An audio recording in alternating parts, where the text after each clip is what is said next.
बिस्मिल्लाहिर्रहमानिर्रहीम। अस्सलामु अलैकुम नाज़रीन अकराम, नई वीडियो में आपको खुश आमदीद कहते हैं।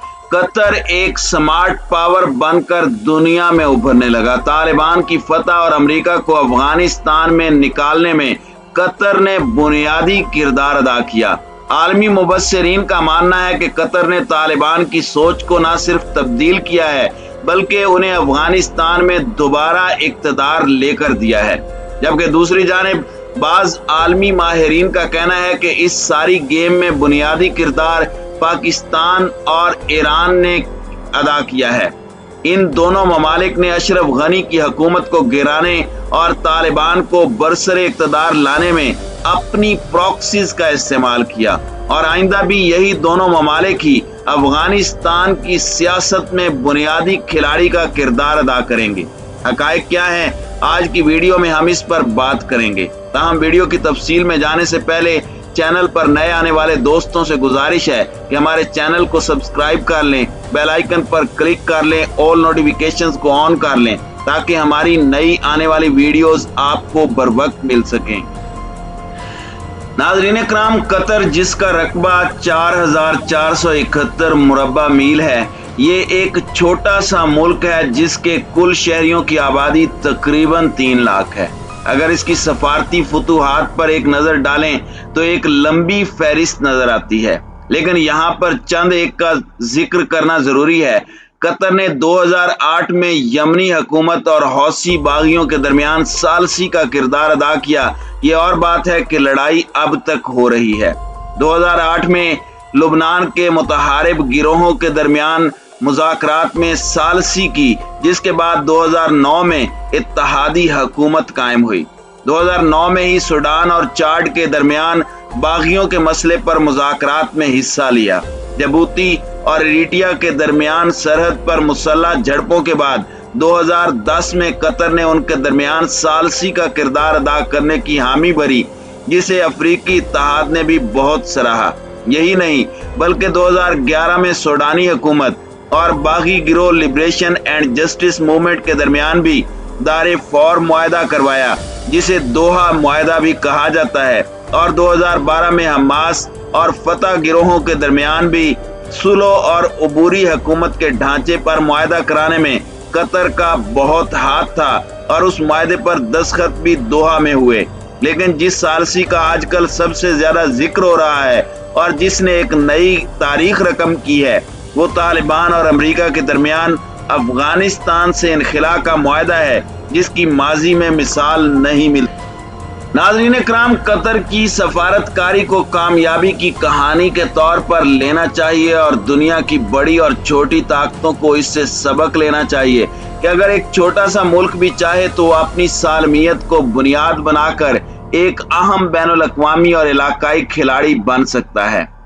अगर कतर की बात की जाए तो कतर के पास सबसे बड़ी दौलत कुदरती गैस की है और उसके पास दुनिया में तीसरे नंबर पर सबसे ज्यादा कुदरती गैस और तेल के ज़खायर मौजूद हैं। अक़वाम मुत्तहिदा के मुताबिक कतर उन अरब ममालिक में शामिल है जहां इंसानी तरक्की की शरह सबसे ज्यादा है। मौजूदा अमीर तमीम बिन हमद अस्सानी के वालिद हमद बिन खलीफा अस्सानी 1995 से 2013 तक अमीर रहे। मुबस्सिरीन के मुताबिक उनकी एक विजन थी कि इलाके के बड़े बड़े मजबूत ममालिक के दरमियान वो अपने मुल्क की ऐसी बुनियाद रखें कि वो इलाकाई और बैनुल अक़वामी तौर पर पहचाना जाए और उसकी अपनी एक अलग शनाख्त हो। यूं तो और भी चीजें हैं, लेकिन बैनुल अक़वामी तौर पर अपनी पहचान बनाने का उसके पास जो सबसे बेहतरीन आला बना वो उसका अल जजीरा नेटवर्क है। अल जजीरा ने न सिर्फ सहाफत का कल्चर बदला बल्कि ऐसा पहली मर्तबा हुआ कि कोई नेटवर्क नॉन स्टेट एक्टर्स को सामने लाया और इस तरह वो कतर की एक सॉफ्ट पावर बनकर इलाकाई और बैनुल अक़वामी तौर पर उभरा। नाज़रीन इकराम, जब अब अरब स्प्रिंग आई तो कतर के पास 2 ऑप्शन थे, या तो वो बादशाहों और आमरों का साथ दे और उनके साए में खामोशी से तन्हा चलता रहे, या फिर जो नॉन स्टेट एक्टर्स सामने आ रहे थे उनके साथ चले।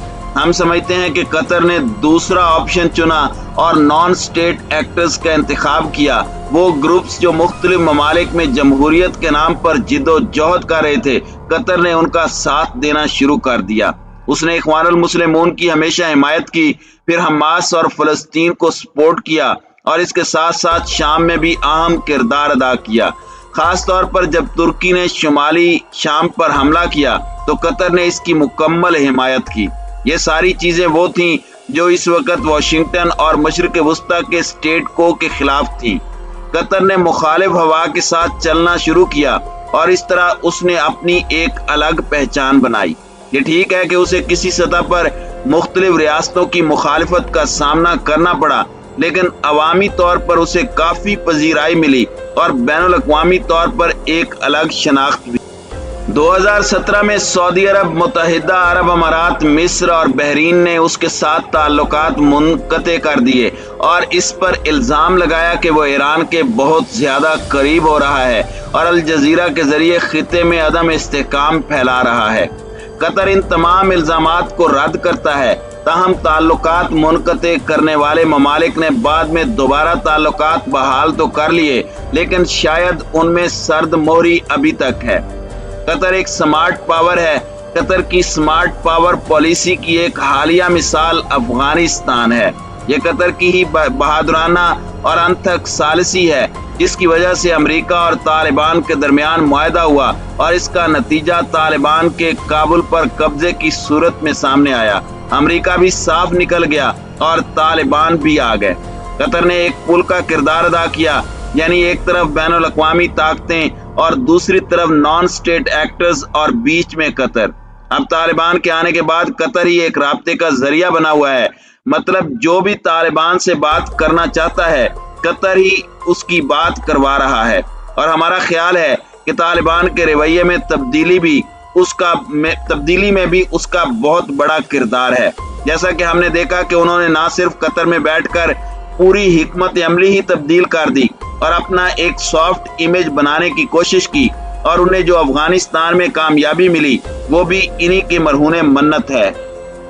ناظرین اکرام، کابل سے نکالے جانے والے تقریباً 40% افراد قطر کے ذریعے ہو کر گئے۔ بقول قطر افغانستان سے نکلنے والے تقریباً 43,000 افراد ان کے ملک سے ہو کر گئے ہیں۔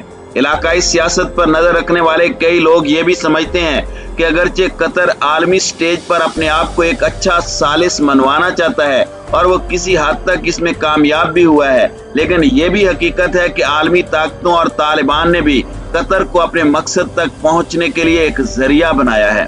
تاہم بعض عالمی مبصرین کہتے ہیں کہ طالبان کی اصل گیم تو پاکستان اور ایران نے کھیلی ہے۔ بغیر کسی مزاحمت کے طالبان کو جو افغانستان میں کنٹرول ملا ہے اس میں پاکستان اور ایران نے بنیادی کردار ادا کیا ہے، کیونکہ انہوں نے افغانستان کے جنگجو سرداروں پر اثر و رسوخ استعمال کیا اور ان کے اندر انڈرسٹینڈنگ بنائی کہ وہ اس کی مخالفت نہ کریں۔